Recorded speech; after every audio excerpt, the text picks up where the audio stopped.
morning, everyone. We're going to go ahead and get started. We have Secretary Kathy Boockvar with us and special guest today, Director Randy Padfield from the Pennsylvania Emergency Management Agency. Kathy, Secretary Boockvar, you should be unmuted. Go ahead. Thank you.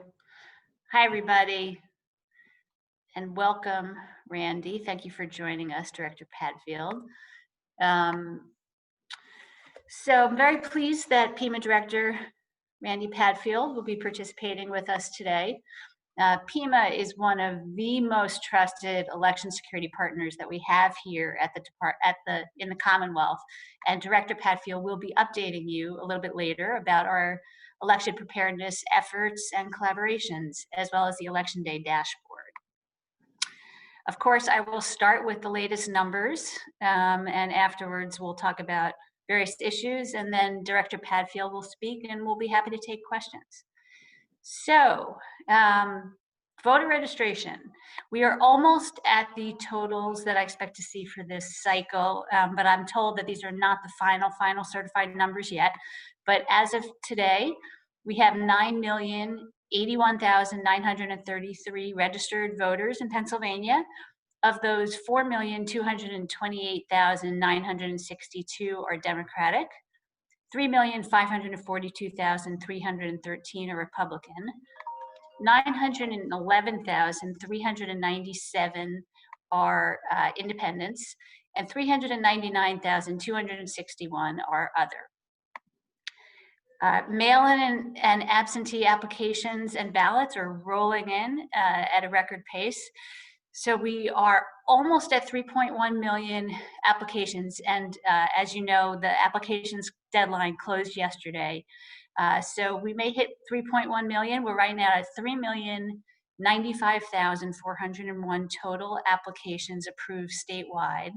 Of those, 1,946,570 are Democratic, 786,208 are Republican, and 362,623 are other. The overwhelming majority of those are already confirmed for mailing, so 3,063,619 are already in the mailing process.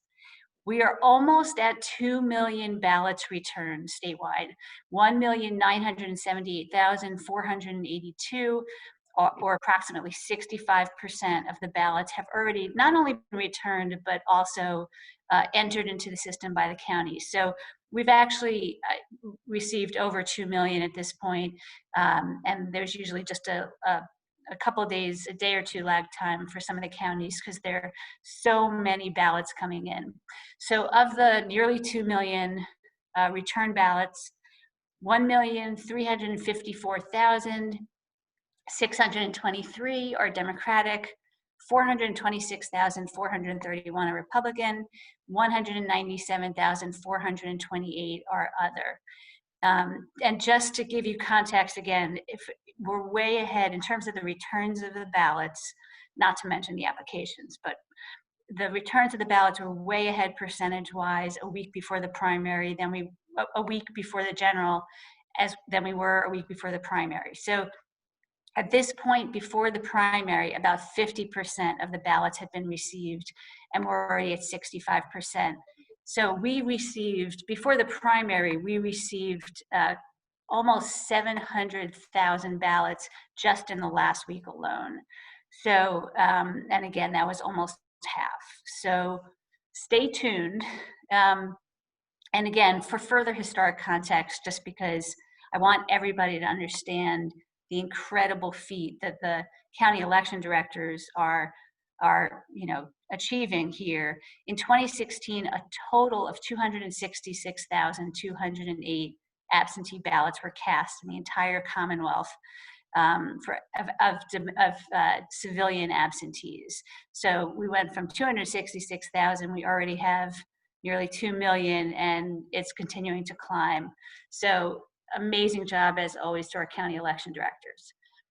Okay, and we've exceeded 100,000, so approximately 113,749 people took advantage of the in-person early voting option that was created under Act 77. So, as you know, the mail ballot application period has closed. It closed at 5 p.m. last night. We want to urge everybody who has applied and received a mail ballot to really cast it now. Do not wait. We're very pleased that 65% of voters have already done so. Now is the time for anybody else with a ballot in hand or about to have a ballot in hand to return your ballot. And at this point, we are not recommending that anybody put their ballots in the mail. Just drop it off in person. If you have to mail it because you're not in a place where you can drop it off, recommend that you keep all the envelopes, make sure you have all the envelopes, all the signatures, everything done, but then you can put it in an overnight mail to your county election office if you have to. But we really recommend that you drop it off in person. There's more drop-off locations than ever before in Pennsylvania. You could go to votespa.com for those locations. There are secure drop boxes, there are other drop-off locations, and there are county election offices. For those who are not voting by mail, of course, we will also have regular polling hours on Election Day from 7 a.m. to 8 p.m. We urge all voters to wear masks, practice social distancing, be safe. Thanks to the partnerships with PEMA, polling places will be safe and sanitary on Election Day. Department of State and PEMA have provided counties with masks, hand sanitizer, face shields, sneeze guards, tape for marking social distance, disinfectant spray, and many other supplies to keep polling places safe. Election night returns, look, we've talked about this. Given the high volume of mail ballot applications and expected high turnout, I'm going to keep saying this. We expect vote counting to take a little more time.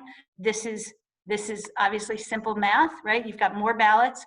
It takes a little more time, but thankfully the counties are incredibly well prepared.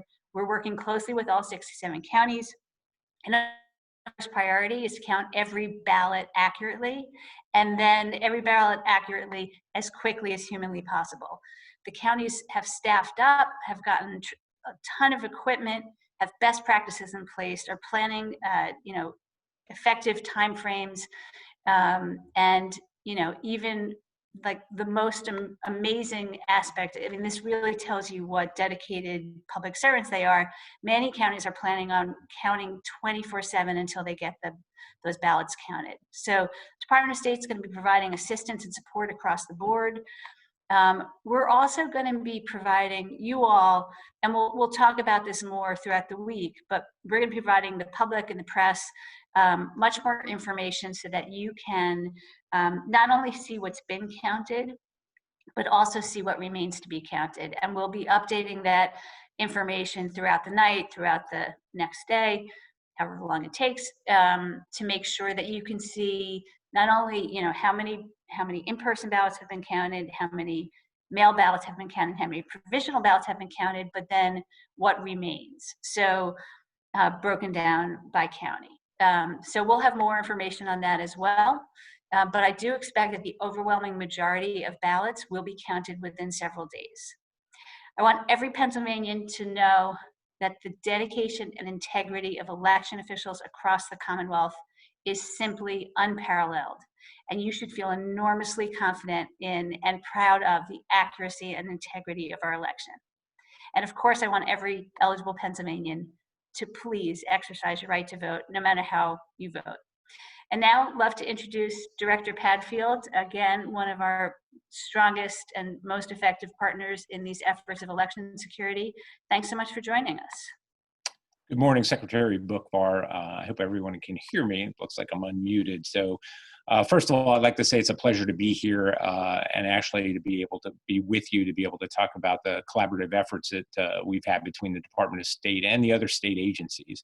And the one thing I'd like to emphasize is really that these collaborative efforts have been going on not just this year, but for a number of years. And we've been building on these relationships, and it really goes back to making sure that we have safe, secure elections in the Commonwealth. and that every citizen of the Commonwealth has the ability to be able to vote. So this year obviously is a little bit more extraordinary, dealing with a pandemic on top of a presidential election, but it's not insurmountable. And really what our agency does on a day-to-day basis is really keyed on a 24/7 information sharing platform for situational awareness, working with all of our county 911 centers and our emergency management partners, but also our agency coordinates at all levels of government and also both horizontally across the state agencies. So we're really the key coordination point for a lot of things that occur on a regular basis in the Commonwealth.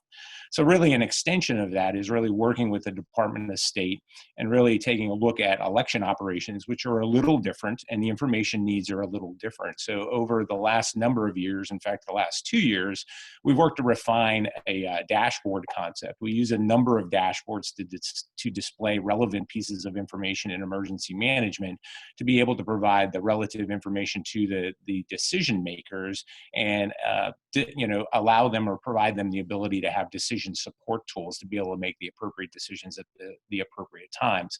So elections is no different. So we've worked with our federal partners at the Department of Homeland Security.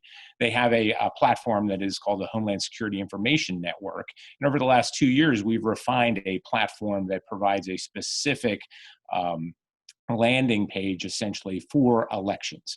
And it gives our partners and stakeholders from Department of State through the county elections officials to our 911 centers to our emergency managers the ability to be able to have a single source of information across the state that is coordinated. And it's really a secure platform that provides us the ability to be able to take a look at specific pieces of information and exchange information real time to be able to rapidly respond to deal with any potential election related issues that may occur.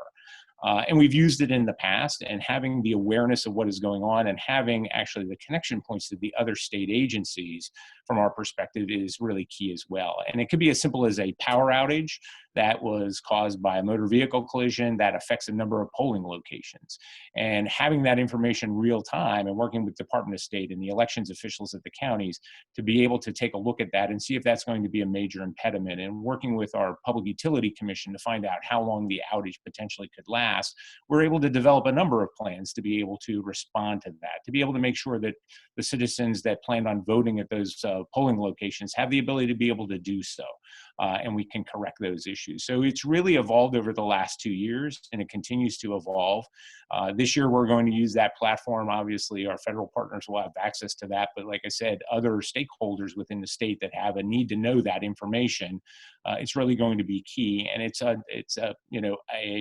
really a blending of a lot of information. Some of it we look at daily in our Commonwealth Watch and Warning Center, such as weather data, such as power outage data, and then it's blending that with really the election specific information, and that's really key.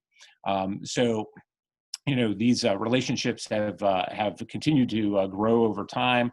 This year, obviously, like I said, is a little different.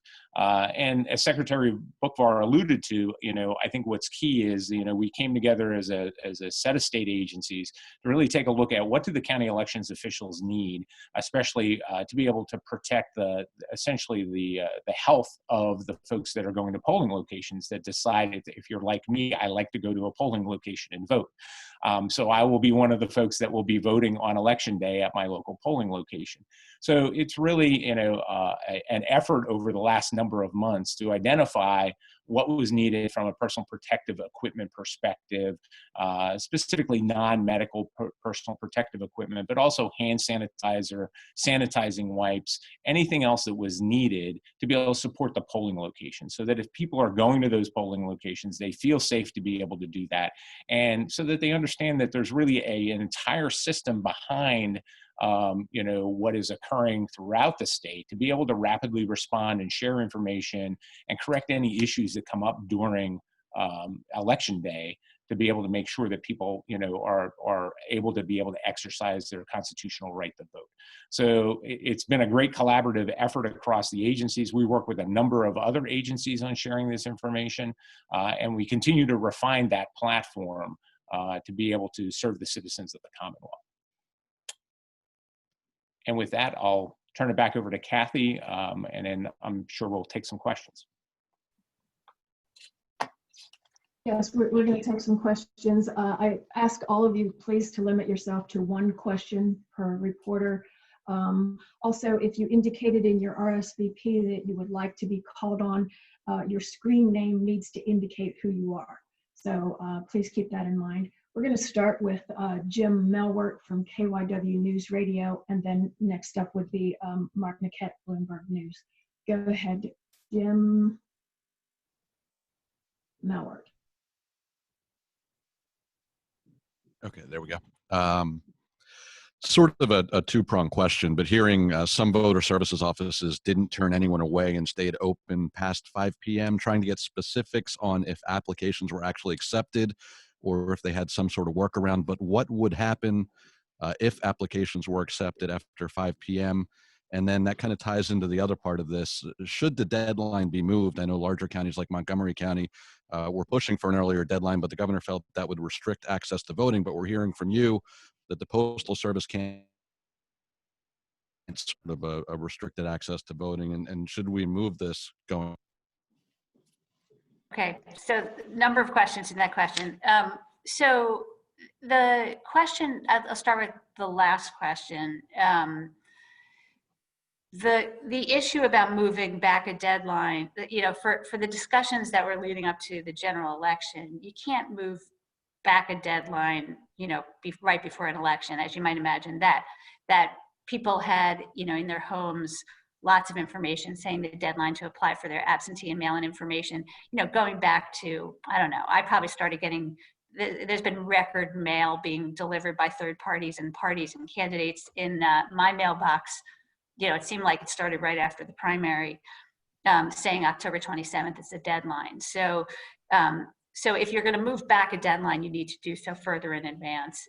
So I think we're happy to have that conversation going forward. It's a conversation that we have with the counties to figure out what the best split is. And as you know, we also support having a permanent postmark deadline rather than delivery by election day deadline. That also was not taken up by the legislature at this point. But I'd love to have that discussion going forward, because even if we're not in the middle of a global pandemic, there are advantages of having a postmark deadline rather than a delivery deadline, because really we want no voter to be disenfranchised through no fault of their own, and mail delays happen even in normal times. So that's all for a future election. You know, I think, you know, we're happy to have conversations. There's a lot of election reforms that we haven't yet discussed, and look forward to those conversations after 2020. So as for the first part of your question, the statutory deadline is for applications to be received by 5 p.m. on yesterday, October 27th. We shut off the online application. So it's counties, you know, I've seen, I don't know all the details of what all the counties were doing. I know some counties were just making sure they collected applications and time stamping them by 5 p.m. You know, I saw somewhere was, you know, telling voters as long as they got their application in, they could come back the next day and get their ballot and cast it and all that. So there's lots of different ways that the counties were handling it. So, you know, at this point, I think we'll see where that all lands. But as long as the applications were made by 5 p.m., that's the statutory deadline. Jonathan, I don't know if you have anything. I see Deputy Secretary Marks has joined us. I don't know if you have anything to add or whether we just leave that here for now. Yeah, I think that covers it. I mean, you know, the applicant, what the statute requires is the application be received by 5 o'clock. Obviously, counties will have to continue to process them after that deadline, and particularly if they come in on paper, because they have to be data entered, et cetera. But yeah, the statute is clear. Application received by 5 p.m. So as long as the voter's application was received by the deadline, the counties can continue to process them. Thanks. Okay, we're going to go to Mark Niquette, Bloomberg News, and then Talia Kirkland, CBS 21. And again, I would ask that you please hold it to one question. Go ahead, Mark. Hi, Secretary. You said some counties are staffing up and planning to count 24/7, but we're starting to see reports that some counties are going to wait till after they're done with the in-person vote, or even wait till the day after the election to start counting their mail-in and absentee ballots.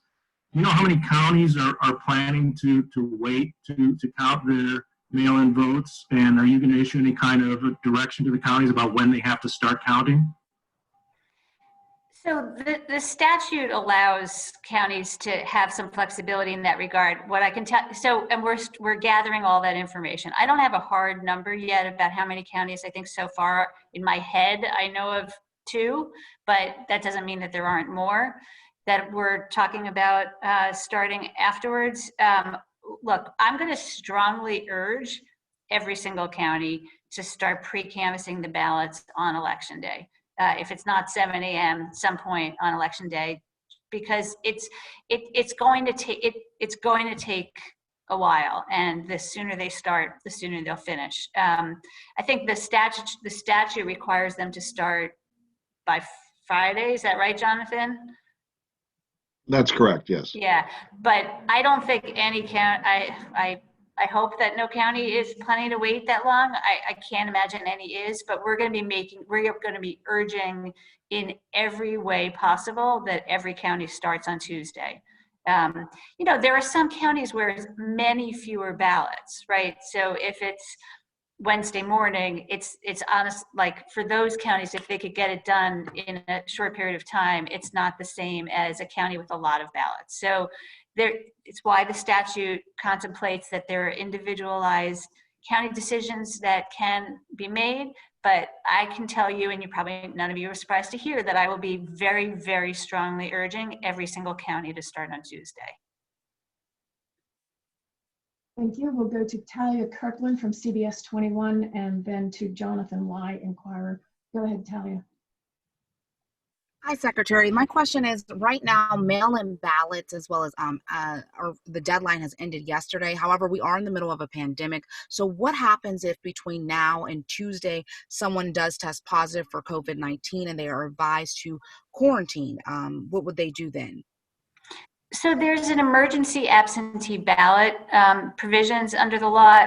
Deputy Secretary Marks, do you want to talk through how that works? Sure. There is, as Secretary said, there is an emergency absentee provision for an emergency that occurs, after the normal statutory deadline and right up until Election Day. The process is a little different. You have to fill out a request form submitted to the county election office. If you can't deliver your own balloting materials, you can assign a designee to do that for you. And if you can't find a designee, the statute actually it requires the county election office to have a sheriff's deputy or some county official to deliver the balloting materials for the voters. So there is that emergency absentee provision. The forms are posted on our website. The one change that was made in Act 77 last year, the form used to require an affidavit, meaning it had to be notarized. That requirement was removed, so now it's just an affirmation that has to be signed by the voter.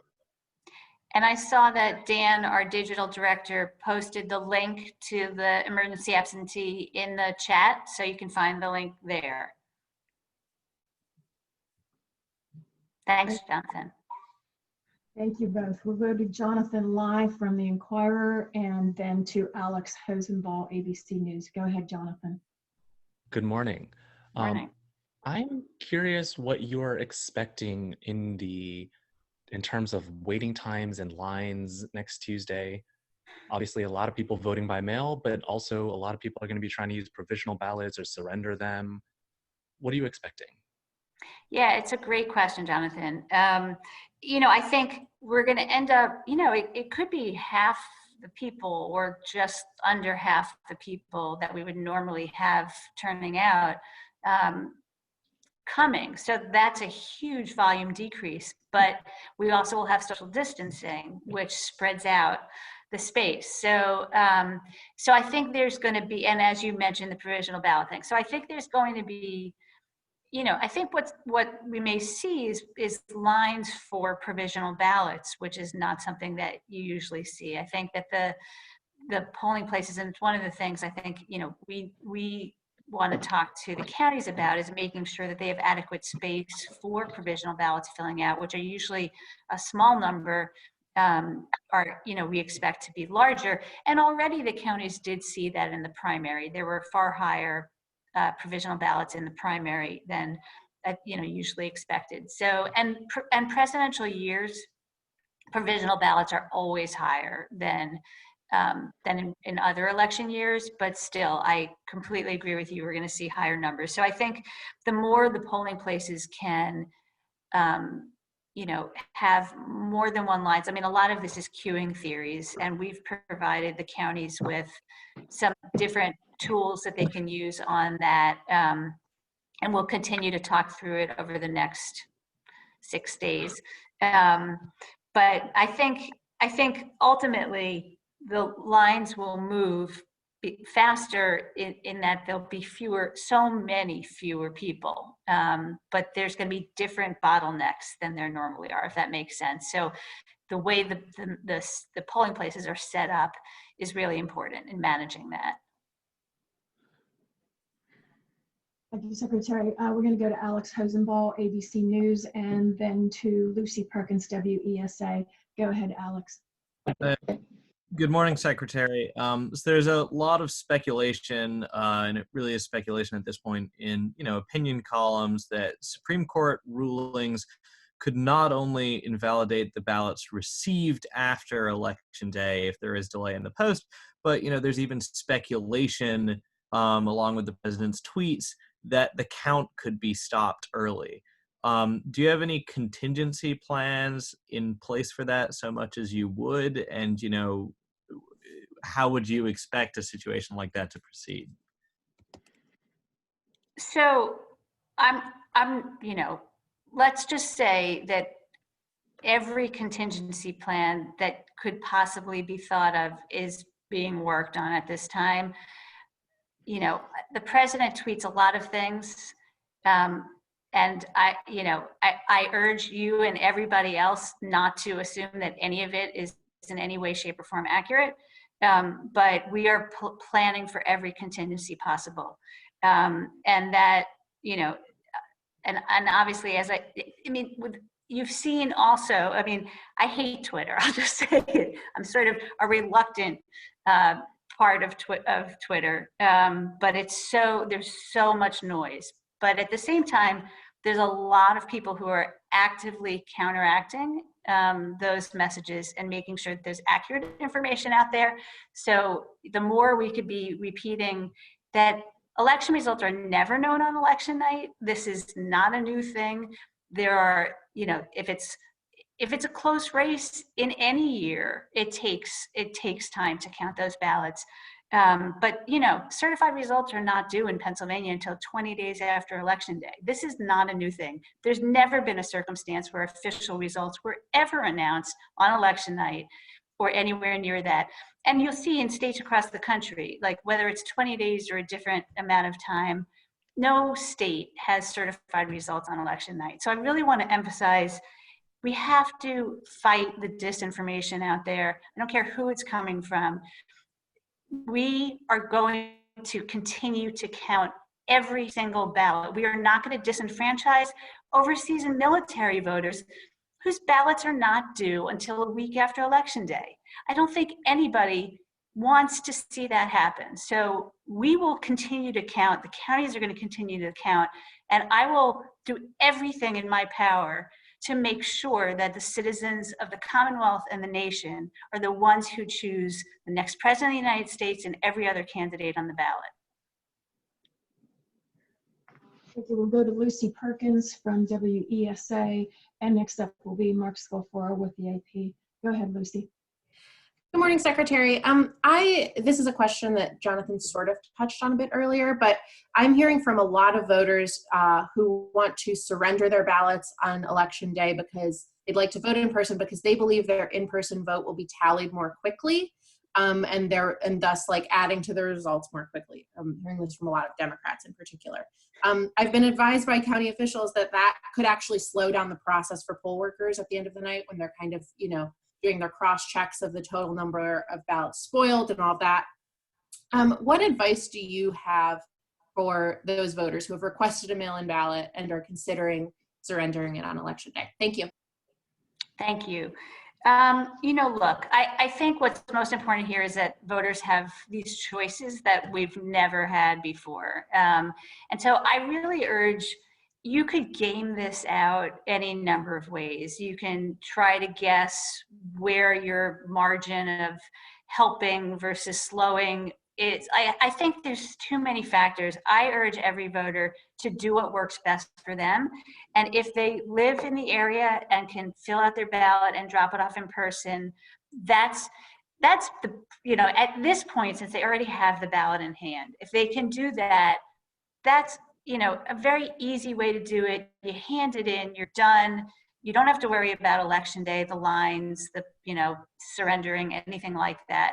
I would say generally, I would lean towards that. But if that's not a convenient way, if you can't get to the county election offices or other drop-off locations before election day, then go on election day, and that's a good way to do it too. And then you're casting your vote by regular ballot. Just make sure that you do have your ballot and the outer envelopes with you. Because again, if you don't, you can still vote by provisional ballot, but that does take longer. So, I urge, if any voter can, just complete the vote that they actually, requested and drop it off in person. Again, drop off. If you can't drop it off and it's a question between mailing and going in person on election day, then absolutely go in person on election day, bring it with you, surrender it, vote on the regular machines. I will go to Mark Scalfaro from the AP, and on deck will be Meredith Edwards, CNN. Go ahead, Mark. Good morning. Thank you for doing this, Secretary and Director. What are you hearing on the issue of concerns about the spike in COVID? And particularly, are there counties that are concerned about poll workers showing up, having adequate poll workers? So I haven't heard that concern yet. And I have to say, thank you, Mark, for also giving me an opportunity to again thank I think we ended up with, Jonathan, I don't know if you know the final number, but I think it probably was somewhere in the range of 60,000 Pennsylvanians who signed up to volunteer since the primary and just on our website. Is that right, Jonathan? Yeah, it was north of, I don't know the exact final number, but it was north of 50,000 for sure. I think it was, I think it was closer to 60. I think the last time I announced, I think it was like 59 or something, but thank you. So Mark, that, as you know, that's actually more than needed in the whole Commonwealth. We usually need about 40 to 45,000 poll workers. But of course, all those people can't be used because Pennsylvania has these restrictive laws that for a voter to serve as a poll worker, they have to live in the district that they're serving in. So that all those extra tens of thousands of people on top of people that the counties already had or got through other means is really an insurance policy that allows them, for the people that they said no to, they could go back to that pool of people and reach out should they lose some. And that's why I've kept encouraging voters who are willing and able to sign up to go ahead and sign up so that they can fill those vacancies, because there's always last minute vacancies. And as you mentioned, sort of this is the year where they might see that more. But I haven't heard it so far. Jonathan, I don't know if you've heard any concerns from counties on poll workers at this point. No, a couple of counties had some vacancies that they needed to fill, but they, in both cases, at least the ones I talked to, they had a pool of individuals that they could pull from. And really, the question was about the statutory mechanism for doing the actual replacement, not so much a lack of individuals on hand. So. Okay.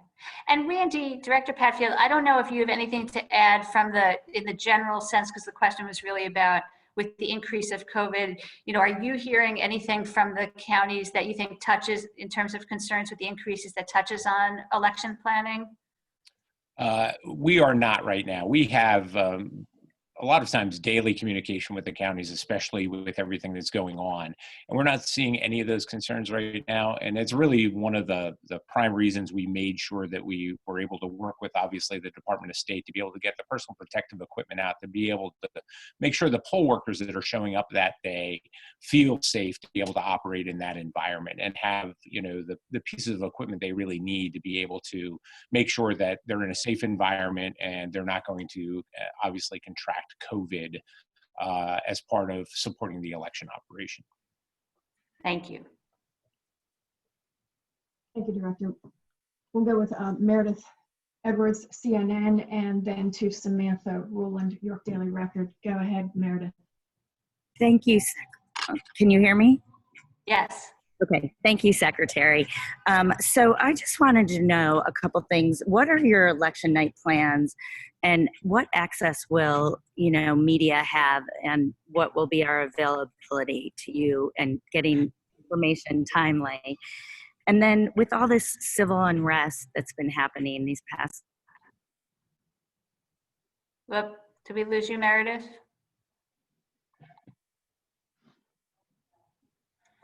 Can you hear me? Now we can. Okay. You faded out after with all the civil unrest. Okay. What kind of, preparations are you guys making for election night, and in light of everything that's been happening?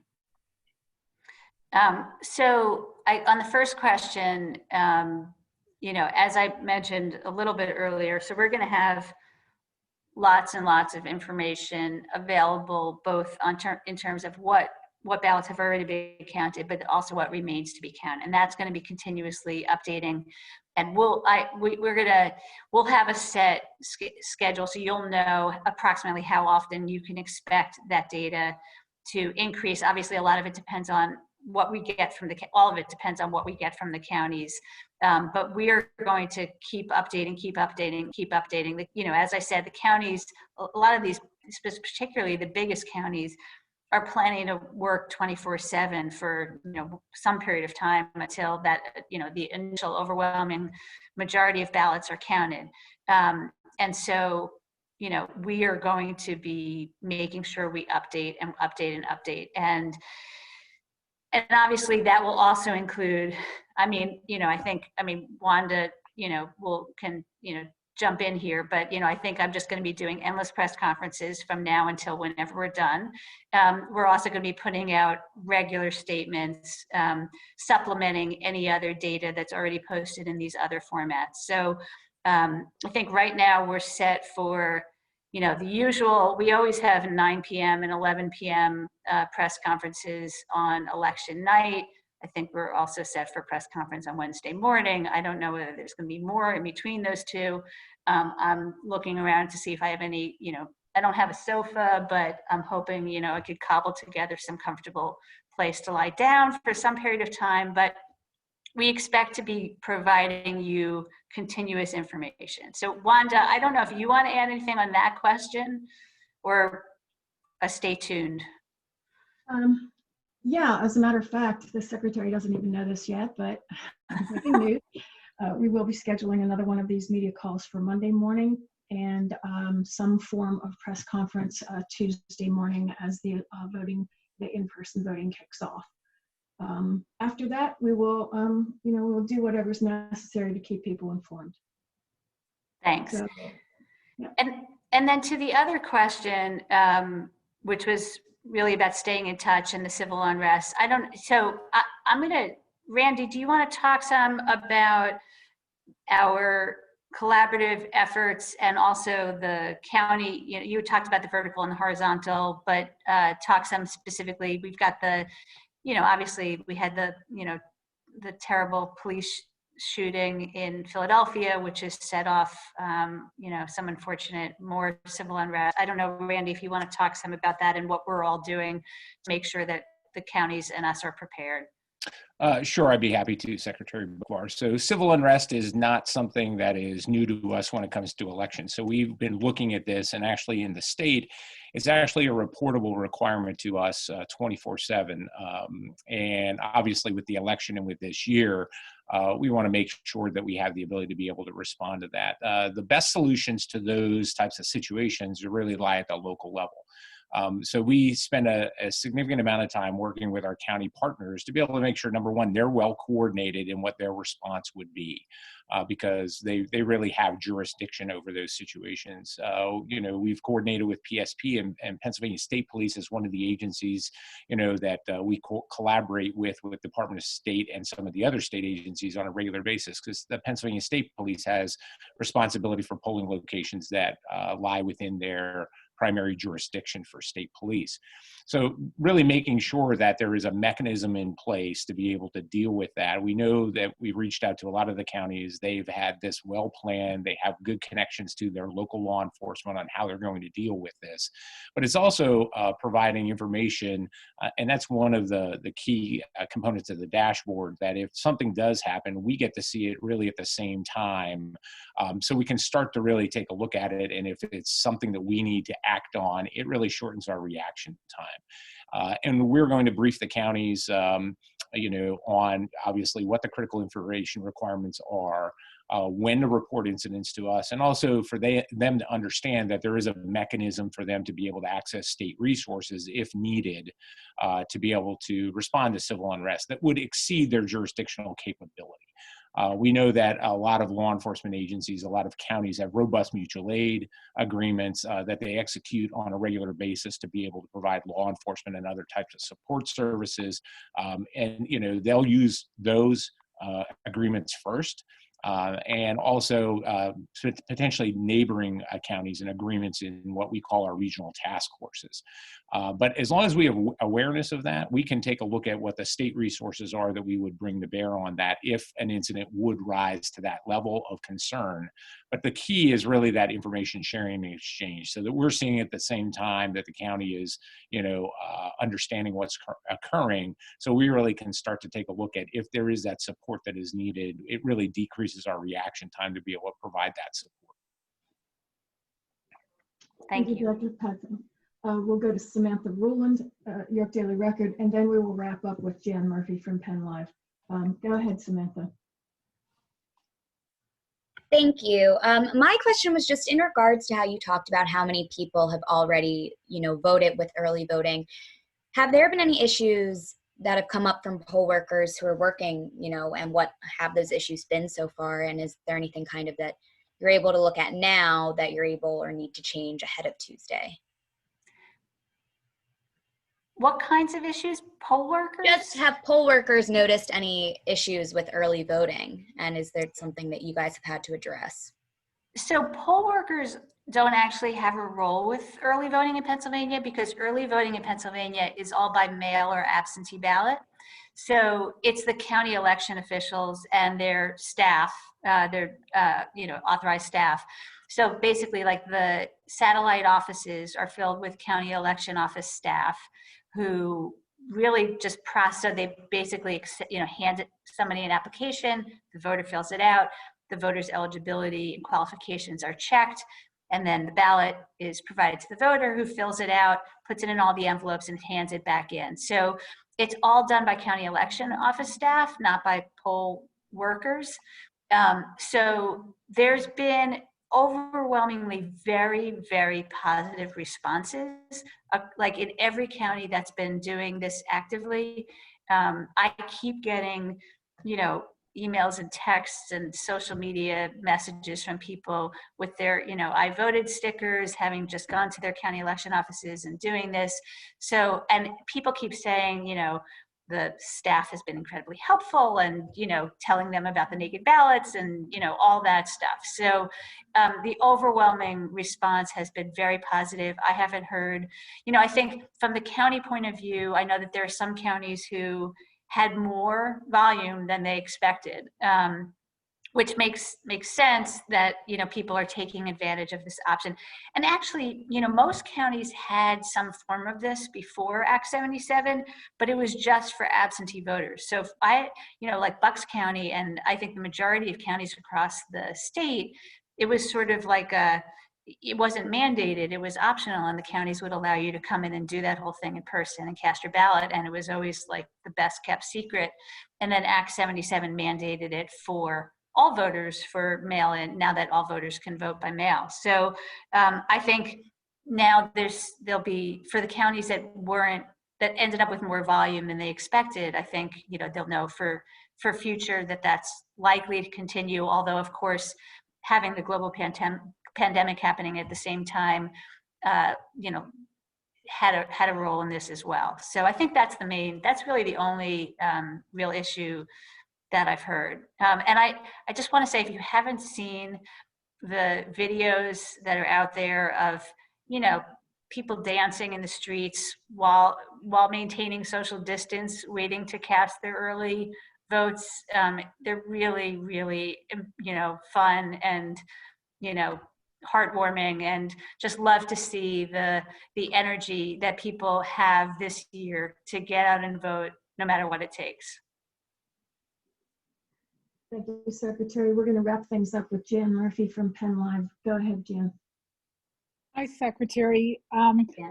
You've answered a lot of the questions that I had, but I just wanted, and I have to apologize, I was unable to connect at the beginning, but so if you covered this, I apologize.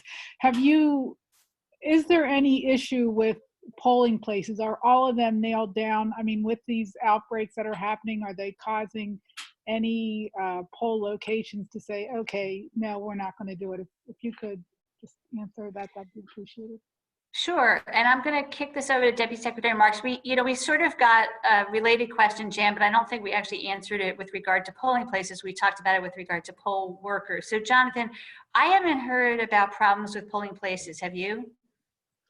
No, I certainly not. In recent weeks, there were some decisions made by facilities earlier in the summer in advance, and the counties were the counties are good about staying in contact with property owners.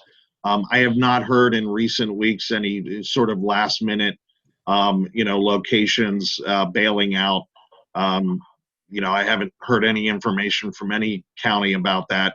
It sounds like every county has their locations worked out, and in the overwhelming majority of cases have them fully staffed as well. Thank you. Thank you, everyone. Thank you, Secretary Boockvar, Deputy Secretary Marks, and a special thank you to Director Padfield for joining us today. We will be back here on Friday. See you then. Thanks, everybody.